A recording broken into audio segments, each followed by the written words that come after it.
The Investment Promotion Authority has indicated that India will be one of the few countries Papua New Guinea will depend on for future trade and investment. Hello viewers, in this edition we interview Investment Promotion Authority's Managing Director Ivan Pomaleo to better understand the role of IPA in the PNG India trade talks. We left off last week with Trade, Commerce and Industry Minister Richard Maru stressing the need to fully understand and define small to medium enterprises.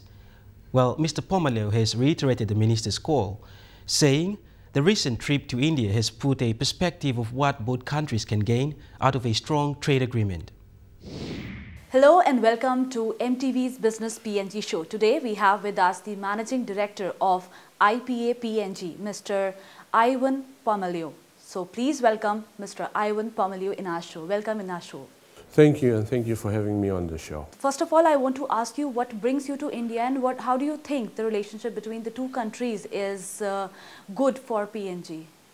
India is one of the few countries that the future of the world economy will depend on. Now, we've been talking about coming to India since about 2007, just a year after the Papua New Guinea High Commission was opened in Delhi. And it's been a while coming, but we are happy to be here. The purpose of this trip is to build bridges, to look at what's in India, what opportunities are there, and to make the required initial contact. And I think the opportunities to explore and move forward in that relationship is very, very good at the moment. And how do you think the double taxation treaty with India can assist technical competency from India to fulfill the goals of PNG? One of the things that India can provide to us, and India is very strong on, is technical competencies in various fields of pursuits. When I speak to investors in my role in promoting investments into Papua New Guinea, there are a number of key issues that investors would like to know. For instance, they ask about the taxation regime. And one of the important things that I also ask about is how they can pay the taxes. Investors would like to know how they conduct themselves properly in terms of paying taxes, either in their own country or in Papua New Guinea. Typically, a double taxation treaty or a tax agreement prescribes how investors can conduct themselves in terms of how they pay their taxes either in Papua New Guinea or in India. And so in terms of assuring investors coming into Papua New Guinea, you'd like to tell them that this is an important instrument that is available and can help in settling their questions about how they pay their taxes. At the moment, we don't have a double tax agreement with India. I understand that is being discussed, and in due course the proper protocols will be followed to commence discussions into concluding a tax agreement. And over 40% of India's export is from SMEs. What lesson are you taking back home for the IPA's support to the SMEs? There are fundamental differences between India and Papua New Guinea, primary one being the size of this country. Its sheer size is amazing. It's something different to think about in the context of Papua New Guinea. Its population is higher. Its progress in technology is a lot more advanced than we are. And in some ways, to look at SME in that context and try to apply the same principles into Papua New Guinea requires a redefinition of SME generally in Papua New Guinea. What entails the small to medium enterprise sector in India is perhaps a little different to what it would be in Papua New Guinea. So our first impression is to go back and look at how we define SME and then apply the key principles. But I think we agree on one thing, and that is that SME drives employment, it drives improvements of livelihood, it is vulnerable to various macroeconomic adjustments, and therefore in both contexts we try to encourage SME to grow, but as long as we define it correctly and apply the key support mechanisms to the Papua New Guinea context, we should be able to increase participation from the SME sector in the overall economy of the country. Coffee and tuna are the primary interest for bidirectional trade between Papua New Guinea and India. Stay with us. That's up next.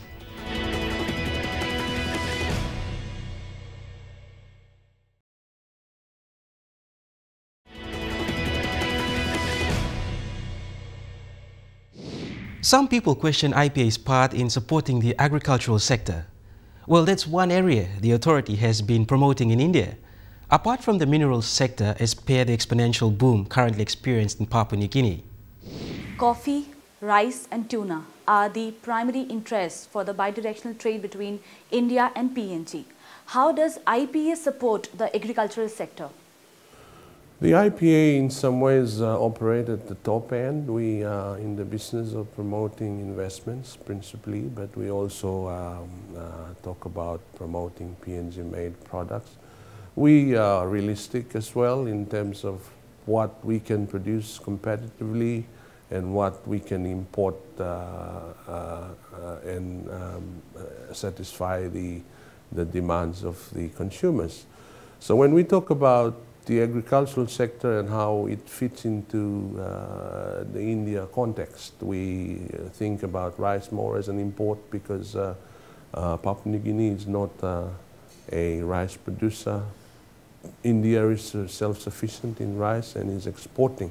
So we would normally think of it in terms of where else can we get the rice that we require in Papua New Guinea, and is the cost structure competitive to perhaps some of the other traditional countries that we import rice from.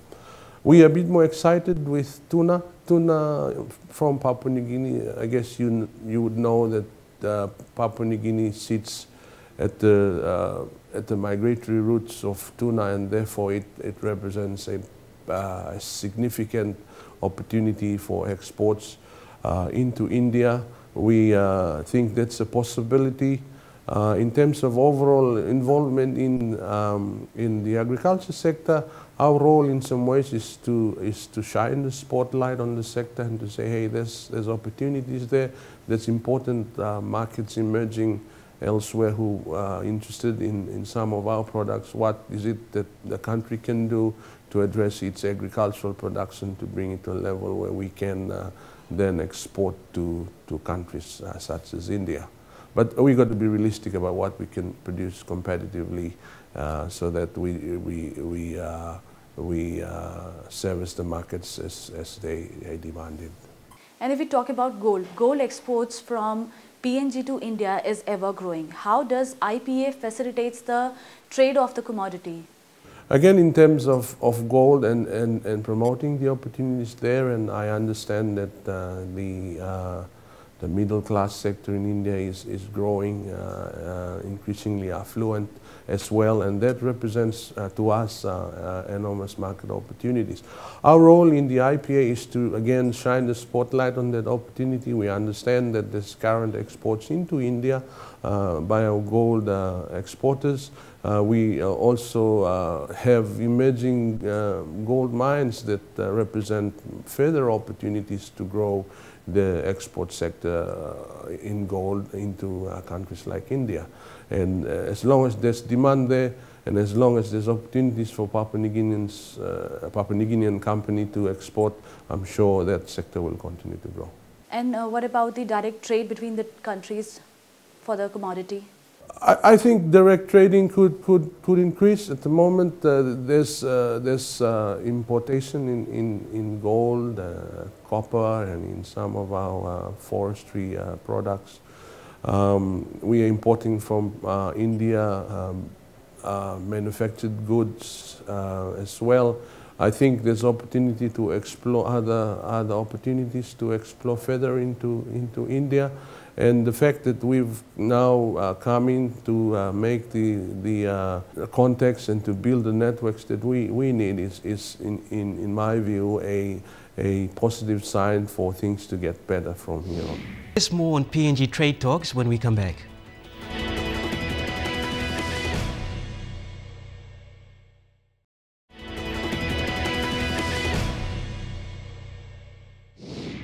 If you've just joined us, you're watching Business PNG, and we're talking to IPA's Managing Director, Ivan Pomaleo.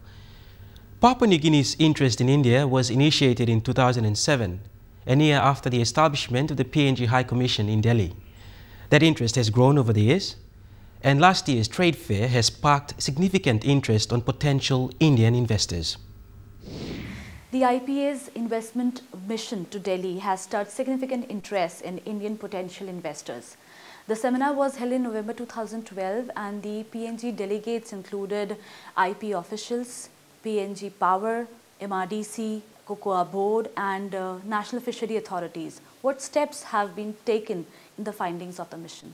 Thank you. We did come to Delhi in 2012. That was a significant step in itself. It was a trade fair organized by CII. The IPA led the delegation, as you rightly pointed out. It included the MRDC, PNG Power, Cocoa Board, National Fisheries Authority. It was a small delegation by any standards.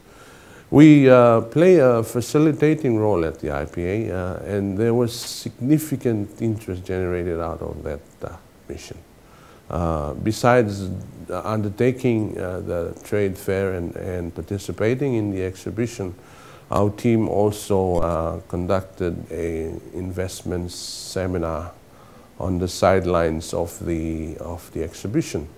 And what it did was it created enormous interest in terms of both the products that were exhibited, particularly cocoa and fisheries products, as well as the interest shown in some of the investment profiles and projects that MRDC and PNG Power, a government-owned electricity company, had with them. As I said, we play a facilitating role, and since November 2012, our job is to project manage the different inquiries that have since emanated out of that visit.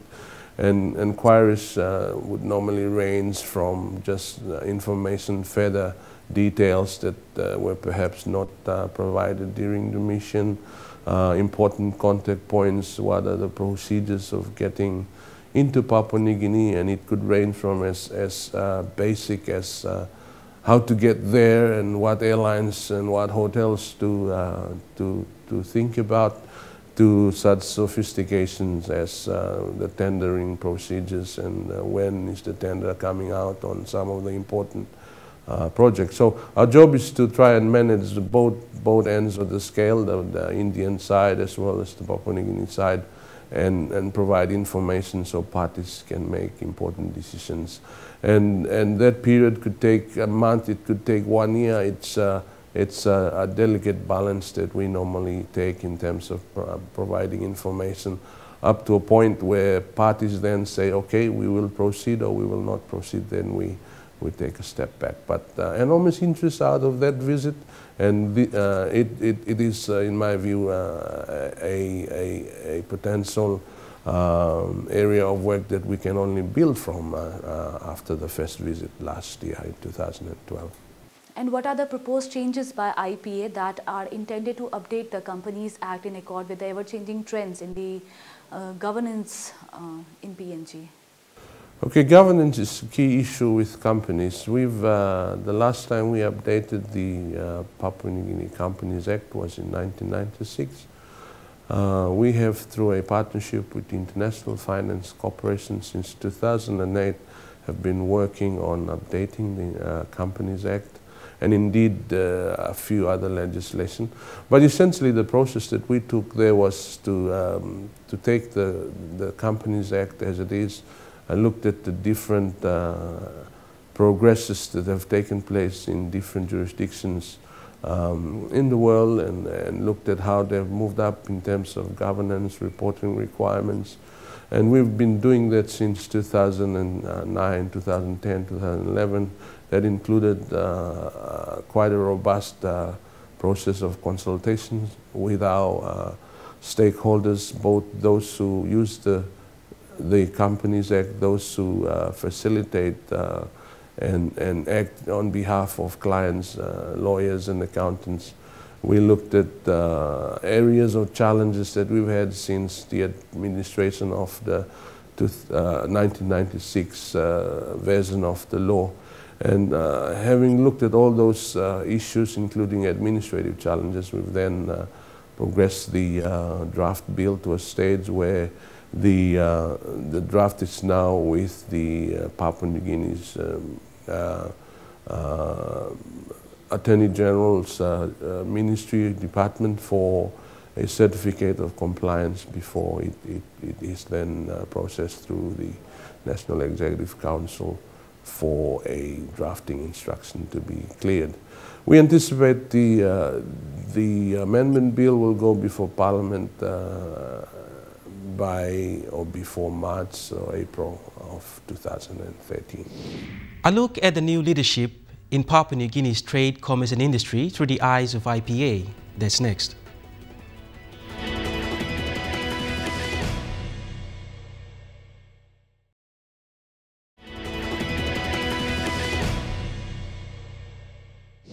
IPA is working towards achieving the goals that the Department of Trade, Commerce and Industry has put forward through the determined promotion of business opportunities to the world. And yes, there's need for change in achieving much of what is expected, like the readjustment of legislation policy. Okay, and under the new leadership of the Ministry of Trade and Commerce, how do we look forward to the IPA and the development of the supporting business environment? Okay, the role of the bureaucracy, myself included, is to be sensitive to the intentions of the executive government of the day.